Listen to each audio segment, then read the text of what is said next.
여러분 반갑습니다. 하나님의 그 아름답고 정말 풍부할 만한 그 품성에 대해서 제가 아는 것은 마치 대함과 같이 큰 호수의 물을 단지 한 모금 마신 것 밖에 아닌다고 생각될 정도로 하나님에 대해서 제가 아는 것이 적고, 저는 여전히 하나님의 사랑 그 품성을 여전히 알고 싶은 갈증이 심한데, 이렇게 하나님 여러분 앞에 나와서 그것을 증거해야 되는 것이 당혹스럽지만 제가 깨달은 것들을 여러분과 나누기를 원합니다. 저 사람은 저렇게 깨닫고 생각할 수도 있겠구나 하는 쪽으로 여러분이 생각하시고 들어주시면 될 것 같습니다. 예수님께서는 이 땅에 사람들의 마음을 바꿔주려고 오셨습니다. 죄악으로 인해서 지치고 우리가 그런 죄의 영향력으로 인한 그런 마음의 어두운 구석들을 다 가지고 있죠. 그것이 이기심일 수도 있고 원한일 수도 있고, 그리고 자기 연민일 수도 있고, 여러 가지 형태의 많은 마음의 결함들을 가지고 있는데, 예수님은 죄악의 영향으로 가득한 우리의 마음에 하나님을 닮은 거룩하고 겸손하고 온유하고 순전하고 행복하고 밝은 모습으로 바꿔주시려고 이 땅에 오셨습니다. 물론 그거 외에 다른 모든 많은 목적이 있겠지만 저는 이것을 오늘 강조하려고 합니다. 영생은 곧 유일하신 참 하나님과 그의 보내신 자 예수 그리스도를 아는 것이라고 요한복음 17장에 말씀하셨는데, 하나님이 어떤 분이신지, 그분의 품성이 어떤 분인지를 아는 것이 우리 마음에 큰 힘이 되어서 계속해서 솟아나는 생명의 샘처럼 우리를 구원하고 영원한 곳으로 인도할 것을 신뢰합니다. 마음에 저도 이기심과 냉랭해지는 본성으로 자주 고통을 당합니다. 사랑과 믿음의 부족을 여실히 느낄 때 괴로움을 느낍니다. 하나님 안에 있을 때는 그분을 바라봄으로 자신을 잊고 지냈지만, 하나님의 임재를 소홀히 하다가 하나님과 멀어질 때, 또 제 스스로에 대해서 깨달을 때, 못된 본성이 언행을 통해 드러날 때 한없는 괴로움과 저의 누추한 상태에 대한 슬픔을 느낍니다. 모든 생각과 목적에 사랑이 가득하고 하나님을 향한 사랑 때문에 항상 한없는 평안을 누리는 때가 끊어지지 않았으면 좋겠는데, 제가 하나님을 소홀히 할 때는 자주 끊어지고 넘어지고, 그러나 하나님께 다시 도움을 요청할 때 다시 일어서곤 하는 것을 반복하고 있습니다. 그리스도께서는 의와 평강의 나라를 사람들의 마음에 회복시켜 주시려고 오셨다고 시대의 소망에서 증거하고 있습니다. 그분 자신이 이런 완전한 의와 평안을 소유한 분이셨습니다. 그분은 화려한 왕의 옷을 입은 모습으로 오실 수도 있으셨지만, 사람들이 이런 의와 평안을 발견할 수 있는 모습으로 이 땅에 오셨습니다. 그분은 사람들이 갖고 있지 않은 무언가를 갖고 계셨는데요, 평범한 외양 속에, 우리와 똑같은 인성을 지닌 평범한 외양 속에 하나님의 속성들을 갖고 계셨습니다. 죄 없는 순결한 세상의 요소가 그분께 있었습니다. 온 우주를 평강과 기쁨과 조화로 가득하게 한 바로 그 사상, 그 원칙이 그리스도 안에 있었습니다.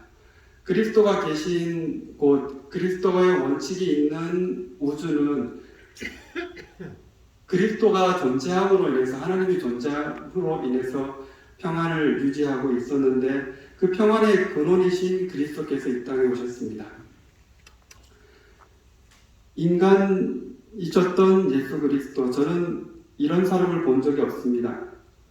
그토록 순결하고 거룩하며 죄로 전혀 물들지 않았고, 온유하고 겸손하여 가까이 있고 싶고, 누구를 한 번도 미워한 적도 없고, 앙심을 품은 적도 없고, 물질을 욕망에 휘둘리지도 않고, 위대한 일을 하고서도 자랑하지도 않고 뽐내지도 않고 항상 평안하며 심령을 꿰뚫는 깊은 시선과 인생을 위로하시는 말을 하시며 심령의 위로와 용기로 생명을 얻게 하는 사람을 본 적이 없습니다. 가난하나 완전히 부여하여 아무런 부족을 느끼지 않는 사람을 본 적이 없습니다. 그토록 순결하고 정중하고 밝은 언어로 이야기하는 사람을 본 적이 없습니다. 화를 내게 할 수도 없고 염려에 빠지게 할 수도 없고 두려워하게 할 수도 없고 조급하게 만들 수도 없고 흥분하게 할 수도 없고 불평하게 할 수도 없고 원망하게 할 수도 없는 사람을 본 적이 없습니다. 그토록 오래 참는 사랑으로 자기의 유익을 전혀 구하지 않는 사람을 본 적이 없습니다. 누구에 대한 원망이나 험담이나 불평의 요소가 전혀 없이 사랑과 진실이 가득한 사람을 저는 본 적이 없습니다. 그분처럼 소망과 용기의 분위기로 둘러싸인 분을 본 적이 없습니다. 이기적인 의도라고는 털끝만큼도 없고 오직 다른 사람의 유익을 구하는 사람을 저는 본 적이 없습니다. 소유에 대한 집착이 전혀 없는 사람을 저는 본 적이 없습니다. 여러분은 본 적이 있으세요? 네, 오직 그리스도 한 분에게서 이런 사람의 흔적을 볼 수 있습니다. 그분은 아버지이십니다. 그분은 아버지의 표현입니다.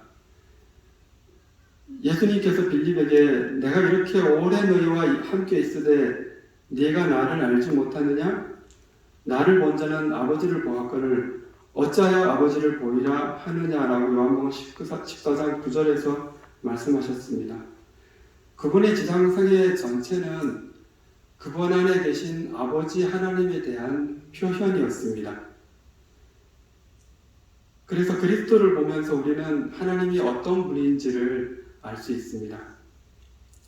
그리스도께서 이 땅에 오신 모습은 그분의 본성, 그분의 품성을 발견하는데 사람들로 그것을 발견하는데 방해가 되지 말아야 했습니다.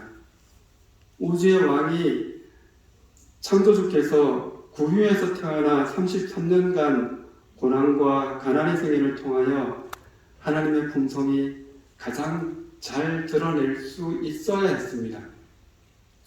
그리스도의 모습은 사람들로 외모에 매료되지 않을 모습이어야 했습니다. 그냥 보기만 해도 흠모할 만큼 경배하고 싶을 그런 모습을 가져서는 안 되었습니다. 부요하고 찬란한 외모와 어미로 자연스럽게 무릎을 꿇고 싶을 모양이 되어서는 안 되었습니다.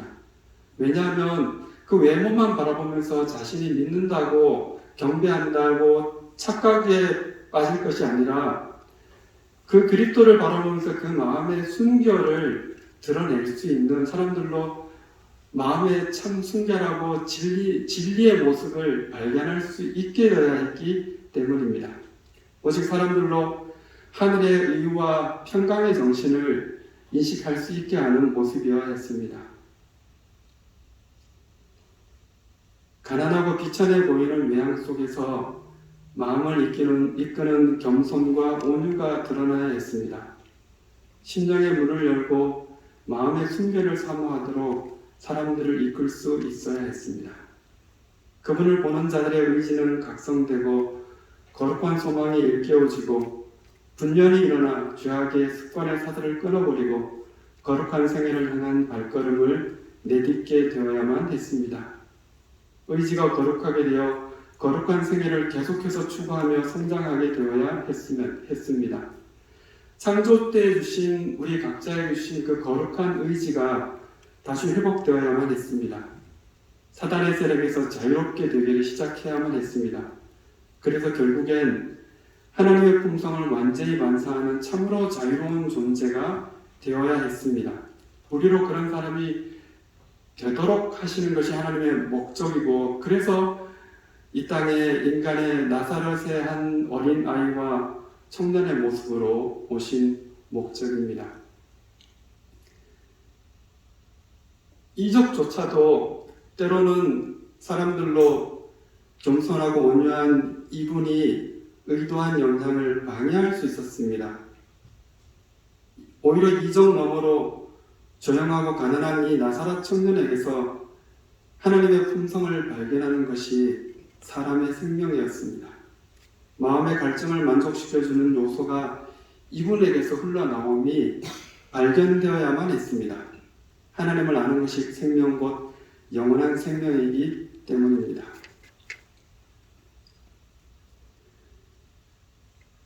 예수님은 어려서부터 하나님 우리의 형상을 따라 우리가 사람을 만들고 하나님이 그렇게 말씀하셨을 때 그 하나님의 형상은 우리 각자의 마음속에 있었습니다.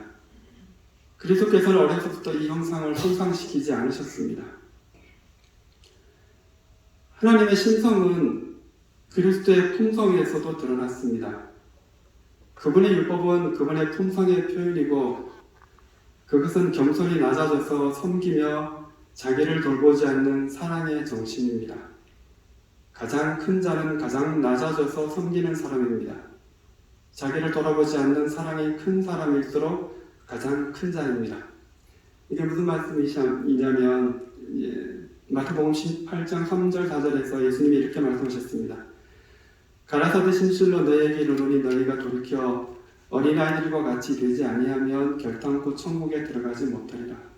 그러므로 누구든지 이 어린아이와 같이 자기를 낮추는 그이가 천국에서 큰 자니라.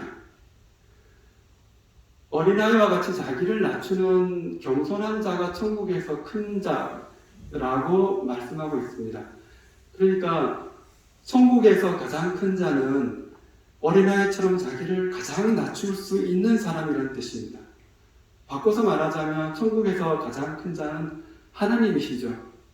하나님은 천국에 있는 모든 존재 중에 자신을 가장 많이 낮추실 수 있는 분이십니다. 자기를 가장 많이 낮추는 자가 천국에서 가장 큰 자인데 천국에서 가장 큰 분이신 하나님은 가장 자신을 많이 낮추시는 분입니다. 가장 낮아져서 낮은 등급인 인간이 되셔서 친히 이 땅에 오셔서 가난과 굴욕의 생애를 사시다가 십자가 위에서 수치스러운 모습으로 죽으신 그분이 바로 천국에서 가장 큰 분 하나님이셨습니다. 아멘. 천국은 그런 곳입니다. 겸손히 낮아져서 섬기는 정신을 받아들인 자들이 살 수 있는 곳입니다. 가난한 심령으로 하나님 앞에 항상 자신을 낮추는 사람이 살 수 있는 곳입니다. 어린아이처럼 낮아져서 단순히 하나님을 신뢰하고 그분이 제시하시는 모든 말씀을 기쁘게 받아들이며 순진한 사랑으로 따라가는 사람들이 사는 곳입니다. 천국에서 가장 큰 자는 하나님이시고 그분은 가장 자기를 낮추는 분이십니다. 가장 낮은 자리에서 섬기는 그분이 가장 큰 분이고 그분이 하나님입니다. 우주를 창조하신 분의 능하심과 더불어 자신의 낮추심에서 특히 그분의 능력이 드러납니다. 사단은 하나님의 능력과 높은 지위를 탐했지만 이 낮아짐을 탐하지는 않았습니다. 그리고 하나님은 자신을 낮추실 수 없는 분이라고 우주 거민들을 천사들을 유혹했습니다. 그러나 그리스도의 지상생애와 십자가의 부록을 통해서 하나님이 가장 낮은 분임을, 낮아짐의 능력을 가지고 계심을 드러내 보이셨고, 그래서 그분의 능력이 십자가와 지상생애의 낮아짐을 통하여 가장 빛났습니다. 그분의 낮아짐의 본성이 확실히 드러난 것입니다. 자신을 낮추기가 얼마나 힘듭니까? 타인 앞에 자신을 낮추기가 낮추는 척은 할 수 있지만 진심으로 낮아주기가 얼마나 힘듭니까? 이 낮아짐의 능력을 사람들이 인식할 수 있도록 하나님이 말 그 위에서 태어나셨고 출생에 곧 죽음을 피해 도망다니셨고 나사렛 촌동네 악한 마을에서 이름 없는 몫으로 성장하셨고 굴욕의 지상생애를 기쁘게 참으셨습니다. 이것을 통해 그분의 품성이 가장 밝게 빛납니다. 이 아름답고 놀라운 겸손의 품성을 사람들이 분간할 수 있도록 그분의 찬란한 모습은 다 감추어졌습니다. 이분의 생애를 통해 하늘 곧 하나님의 생애의 원칙이 가장 밝게 드러났고, 이 겸손과 낮아짐과 자기를 돌보지 않는 사랑의 법칙이 온 하늘을 영원히 안전하게 유지하는 원칙이고, 또 그곳에 살 자들의 원칙이 되어야 함을 천명하신 것입니다. 사탄은 이 원칙을 거절했지만 이 원칙이 모든 존재들의 생애의 원칙이 되는 한 죄는 다시는 존재할 수 없습니다. 이 원칙의 가장 극명한 표현인 예수님의 손바닥과 옆구리에 찔린 상처가 존재하는 한 우주는 영원히 안전합니다. 그리스도는 영원히 사람이 되셨습니다. 그 그리스도께서 영원히 존재하시는 한, 그래서 하나님이 어디까지 낮아지셨던지가 증거되고 하나님의 품성이 영원한 시대를 통해 탄성을 불러오고 사람들의 마음에서 감격과 놀라움과 감사의 이유가 되는 한 죄는 다시는 우주에 자리 잡을 수 없을 것입니다. 그리스도의 지상 생애와 십자가의 굴욕으로 하나님의 낮아짐의 품성이 가장 밝게 드러났고, 그분을 따르는 모든 진실한 사람들은 그분의 이 품성에서 위로와 용기와 평안과 쉼과 생명을 발견합니다. 그분께는 자신을 높이는 요소가 전혀 없고 겸손하고 온순하며 온유하고 항상 밝으심으로 누구나 그분과 함께 있기를 원하는 그런 분입니다. 그분과 함께 있을 때는 전혀 긴장할 필요가 없고 완전한 평안을 느낄 수 있습니다. 그분의 이끄심에 반응하여 진심으로 그분을 받아들인 모든 자들은 그분 안에서 쉼을 발견하고 세계를 완전히 변화시키는 그 능력을 그분 안에서 발견하고 누릴 수 있게 됩니다. 그분의 품성이 능력입니다. 그분의 품성에 대한 깨달음이 사람들을 가장 극적으로 변화시킵니다. 이전 것은 지나갔으니 보라 새것이 되었도다라는 선포가 그들의 것입니다. 그는 이전과는 완전히 다른 생애를 살게 됩니다. 이러한 변화는 그리스도의 말자체를 따라서 가는 사람들에게서 점진적으로 지속적으로 일어납니다. 계속해서 성장으로 더 밝은 빛을 깨닫게 됩니다. 언제라도 내가 나가서 내 마음의 모든 것들을 다 말씀드릴 수 있는 분, 가장 사소한 것에서부터 가장 큰 것에 이르기까지 해결하지 못하실 것이 없는 분, 그분 안에는 그토록 겸손하고 온유한 분이 없어서 그분 안에 가면 내 영혼의 쉼을 얻을 수 있고 완전한 위로와 만족과 평화를 얻을 수 있는 분, 그래서 그분 앞에 가서 모든 짐을 내려놓을 때 거기서 우리의 구원이 시작되고 하늘 생애가 시작되고, 그리고 하나님의 그 그리스도의 장성한 분량에 이르기까지 자라나는 그 성장이 그분 안에서 시작하게 됩니다. 볼지어다 내가 문 밖에 서서 두드리노니 누구든지 내 음성을 듣고 문을 열면 내가 그에게로 들어가 그로 더불어 먹고 그는 나로 더불어 먹으리라는 약속이 우리 시대에 주어진 약속입니다. 하나님이 사람 속에 거한다는 개념만큼 복스러운 소식이 없습니다. 온 유지의 창조자와 유지자께서 허리를 굽히시어 사람의 마음에 거하십니다. 가난한 심령으로 하나님을 마음에 모셔드리고 그분과 동행하며 전 존재와 전 생명을 그분께 의탁하고 어린 양이 어디로 인도하시든지 따라가기로 결심하는 것은 귀한 복이며 경험입니다. 우리 마음속에 하나님이 거하십니다. 그분이 내 마음속에 거해 주시도록 나와 동행하시며 내가 가는 곳 어디든지 함께 가주시기를 요청하고, 그리고 자주 말씀을 펴서 그분을 소홀히 할 수 있는 많은 환경에 가지 않는 것, 그것이 TV라든지 어떤 것이든지 그분을 소홀히 할 수 있는 것을 삼가고 가능한 그분과 대화하고 그분에 대해서 배우고 명상하고, 그래서 그분을 마음속에 모시고 걸어가면 정말 그것만큼 우리에게 복되고 그런 평안한 경험이 없습니다. 저와 여러분이 사람 속에 거하시는 하나님, 이것만큼 복된, 이런 개념만큼 복된 소식이 없는 것 같은데, 우주의 창조자와 유지자께서 허리를 굽히시어 우리 마음에 거하시는 그 복된 경험이 지금부터 주님 오시는 날까지, 영원한 세월까지 끊어지지 않는 저와 여러분이 되시기를 바라고, 또 날마다 하나님께 나아가서 그 하나님의 측량할 수 없는 그 아름다운 품성을 배우고 명상함으로 하나님을 닮아가는 저와 여러분이 되기를 바라면서 말씀을 마치겠습니다. 아멘. 사랑하는 하나님, 저희의 구주, 저희의 모본, 저희의 생명, 저희의 모든 것이 되어주셔서 감사합니다. 아멘. 세상에는 어디를 둘러봐도 저희의 마음을 안심하고 맡길 데가 없고, 어떤 곳에서도 위로를 찾을 수 없지만 하나님께 나아가면 거기는 언제나 빛이 있고, 겸손하고 온유하신 하나님께 저희 모든 것들을 맡기고 위탁하고 살 수 있는 특권을 인해 진심으로 감사합니다. 아멘. 하나님, 마음의 평안을 주시 못하고 빛과 은혜를 끼치지 못할 것들에 마음을 빼앗김으로 하나님의 인재를 소홀히 하지 않도록 도와주시옵소서. 그리고 하나님과의 교제와 동행이 계속해서 지속되고 하나님 안에서 점점 더 하나님의 아름다운 품성을 더 많이 배워가고 실천하고, 그래서 하나님의 그 그리스도의 장성한 분량에 이르기까지 멈추지 않는 우리 모든 성도들과 제가 될 수 있도록 하나님 도와주시옵소서. 아멘. 예수님 이름으로 기도합니다. 아멘.